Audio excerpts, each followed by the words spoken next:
Viladot era el farmacèutic d'Agramunt i era farmacèutic més que per vocació, per imposició. De fet, els seus avantpassats comencen amb aquest negoci de la farmàcia el 1776 i des d'aquell moment fins ell hi ha tota aquesta cronologia de familiars seus que exerceixen d'apotecaris. Però la preocupació que tenia per crear va ser el seu principal motor de vida.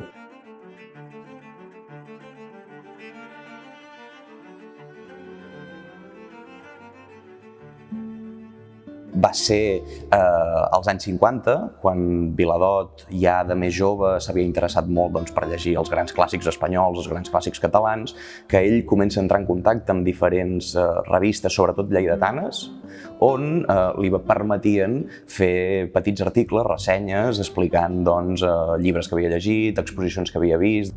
I mica en mica aquestes relacions van anar enfortint també el personatge perquè se sentís capaç de llançar-se directament a l'experimentació més absoluta i més radical cap al món de les paraules.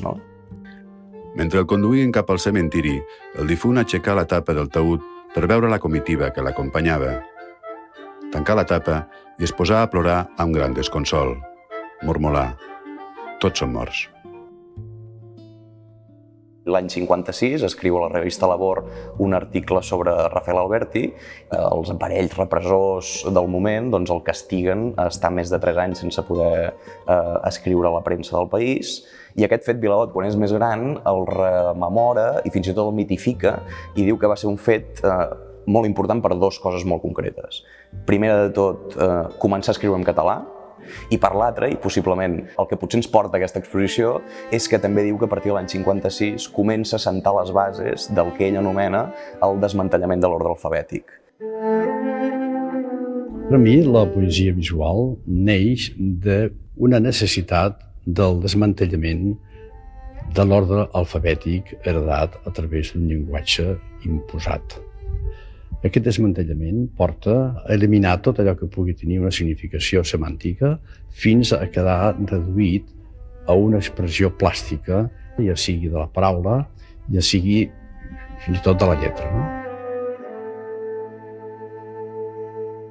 Aquesta desestructuració del llenguatge l'aprofita per anar desfent les paraules, convertir-les en lletres soles, i en el fons les lletres soles són imatges. I dins del món de les imatges, dins d'aquest camp estètic, ja comença l'experimentació més plena.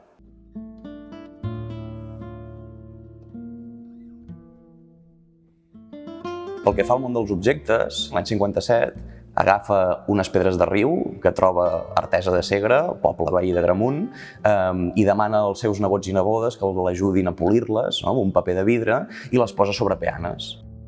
I serà en aquest moment quan, agafant aquests objectes de la vida quotidiana i de la vida quotidiana pròpia de la seva realitat, per tant, ens hem de posar en un context agramuntí merament rural, però rural que ha començat a créixer al poble, l'agricultura s'ha mecanitzat, per tant hi ha una sèrie d'eines i d'objectes que comencen a estar en desús, ell els incorpora, els hi dona aquesta nova resignificació i els hi dona una nova vida com a escultures, com a poemes objecte, com a obres d'art.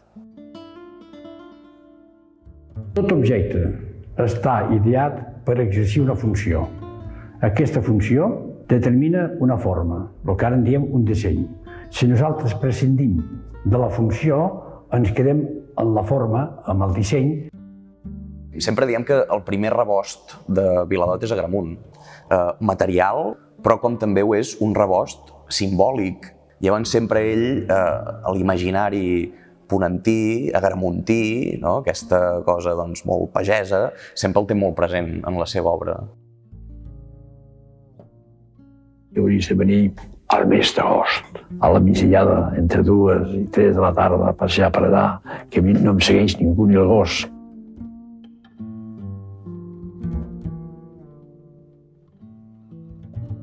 No és que en Viladot puguem trobar etapes molt concretes, sinó que paral·lelament, durant tota la seva vida, va agafant d'un lloc i de l'altre.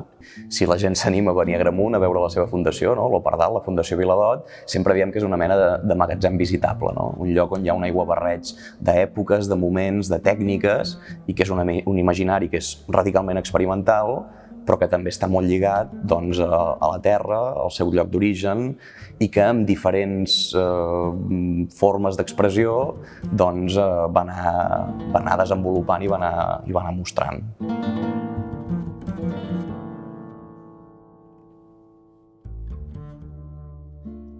L'any 1980, i és l'última vegada, fins ara, que Viladot va exposar en solitari a Barcelona. Per tant, també, 42 anys després, Viladot torna a la capital de Catalunya i torna amb un ventall molt més ampli d'obres i de representacions seves.